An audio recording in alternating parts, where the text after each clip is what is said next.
ano ba yung atake na ginawa nyo dito? Sa, ano? Sinong, Ganun ha? yung atake. Ano bang atake yung ginawa nyo dito sa comeback single ninyo? Itong dam, yung gusto namin kasi mararamdaman nila yung parang dam! Ganun talaga yung ano. Ganun talaga yung, parang sa team namin, meron kaming tanong, paano namin hihigitan yung sagad na?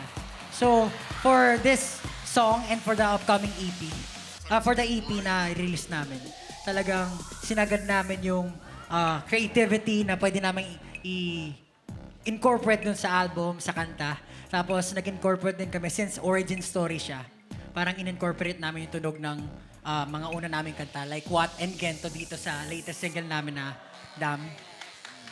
Tapos syempre, in-incorporate namin yung mga like Filipino folk sounds, tapos steps dun sa choreography, marami pang iba. Basta, ang goal talaga namin, yung damn, yung mga tao, ganyan.